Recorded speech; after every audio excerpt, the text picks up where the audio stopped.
At some point, without warning, your money starts shrinking, not physically, digitally, quietly. Your bank balance still shows the same number, but that number now buys less food, less rent, less time, less future. And here's the uncomfortable truth. Nobody sends you a notification when this decision is made. You don't vote on it. You don't approve it. You don't even get told when it starts. Yet someone decides every time. So the real question isn't why prices go up. It's who decides when your money loses value and why it always seems to happen right after they say everything is under control. Right now, this topic matters more than people realize because in the last few years, something strange happened. Governments spent trillions. Central banks created money at a scale never seen before. Asset prices exploded, wages lagged behind, savings quietly eroded, and everyone was told the same story. This is temporary. This is necessary. This is under control. But if it's under control, why does it keep happening? And if it's necessary, necessary for whom? Most people think inflation is some natural force like gravity or weather. They imagine prices rising because of the economy or greedy companies or global events. Those things matter, but they're not the real lever. The real lever is money creation, and the people who control that lever don't look like villains.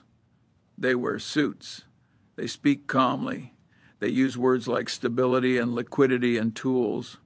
They are central bankers, and they don't technically print money, not in the old sense. They type it into existence. Here's the simple version. Almost nobody explains clearly. Modern money is not backed by gold. It's not backed by anything physical at all.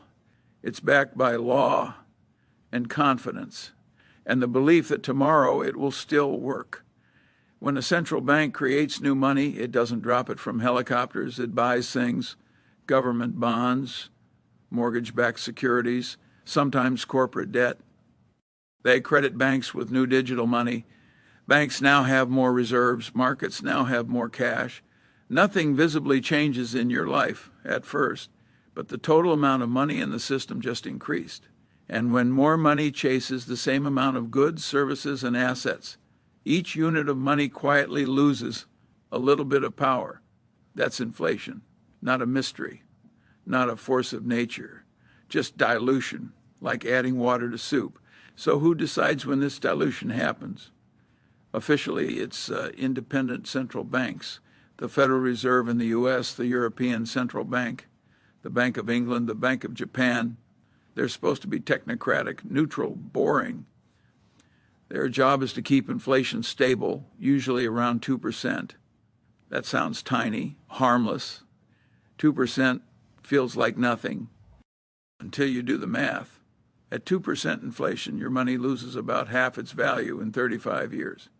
That's not a theory, that's arithmetic, which means the system is designed so your savings are slowly eaten alive by policy. But here's where it gets uncomfortable. Central banks don't act in a vacuum.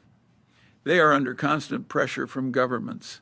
Governments borrow enormous amounts of money to fund wars, to fund health care, to fund pensions, to fund political promises.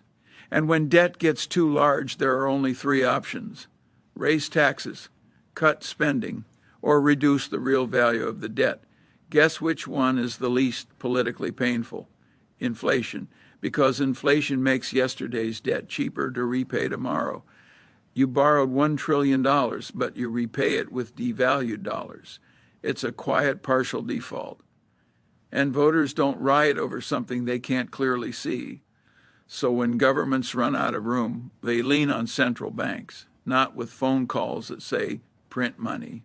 That would look bad. They lean through necessity. Financial markets wobble, bond yields rise, recessions loom, unemployment threatens elections, and suddenly stability becomes the priority. Rates get cut, money gets created, balance sheets expand, always with good reasons. Emergency, crisis, temporary. Temporary has a funny habit of becoming permanent. Here's the part nobody likes to say out loud. Inflation is not a bug in the system. It is a feature. It allows governments to spend more than they collect.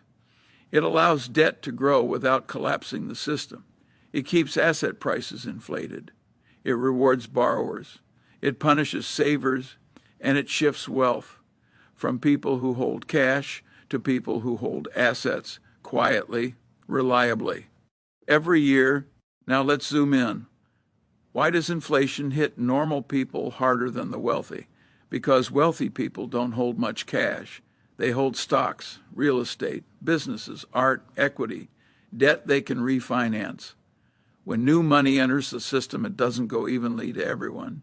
It enters through banks and financial markets first. That money pushes up asset prices. Stocks rise, housing rises, private equity rises. People who already own assets get richer first. Only later does that money trickle into wages. And by the time wages rise, prices have already risen. That's called the Cantillon effect. It's not taught much for obvious reasons. So who really decides when your money loses value? It's not just central bankers. It's the entire political financial machine. Governments that overspend, voters who punish austerity, markets that panic at high interest rates, banks that depend on cheap money, asset owners who benefit from inflation. Everyone wants cheap money. Nobody wants the bill. So the bill gets paid by savers, by people on fixed incomes, by young workers, by anyone holding cash, by you. Now here's the reveal that usually changes how people see the system. Central banks say their goal is price stability, but their actual revealed priority is financial stability. Whenever markets crash hard enough, inflation becomes secondary. In 2008, they created trillions. In 2020, they created even more. In every crisis, the answer is the same. More liquidity, lower rates, more money, because letting markets fully collapse would expose how fragile the system really is. So inflation is tolerated, sometimes quietly encouraged, because it's easier than a depression. Publicly, you're told inflation comes from supply chains, or wars, or corporate greed, or bad luck. Those things can push prices, but they don't explain sustained inflation. Only money creation does. Yet notice how rarely that's mentioned, because if people understood that inflation is a policy choice, it would sound a lot less like bad weather and a lot more like a tax nobody voted for. Here's the irony. Central banks insist they are independent, but their actions always align with what governments and markets need most. Low rates when debt is high, money printing when markets crash, support when asset prices wobble. They never say, we are choosing to devalue your money. They say, we are supporting the economy. Same outcome, better branding. Now step back even further. What happens long term when a system is built this way? People stop saving because saving feels pointless. People speculate because assets are the only way to keep up. Housing becomes unaffordable. Stocks feel mandatory. Risk becomes normal. Debt explodes because debt gets easier to carry when money is weaker. And governments become addicted to inflation because every time they use it, it works, at least for a while. This is why every major currency in history eventually fails, not because of incompetence, because the incentives are too powerful. Once a government discovers it can fund itself by diluting money, it never truly stops. It just slows down when things get scary, then speeds up again when people relax. So back to the original question. Who really decides when your money loses value? It's not one person in a room pushing a red button. It's a system designed to trade your purchasing power for political stability, to trade long-term value for short-term calm, to trade honesty for convenience. And the scariest part, the people running it aren't evil. They're rational. They're choosing what they believe is the least bad option every time, which leaves one final uncomfortable thought. If inflation is a deliberate tool, if money creation is a political choice, if debt makes inflation inevitable, then your money is not a store of value. It's a melting ice cube. It's slowly or predictably on schedule. So the real question isn't whether your money will lose value. It's how fast and who benefits most while it does.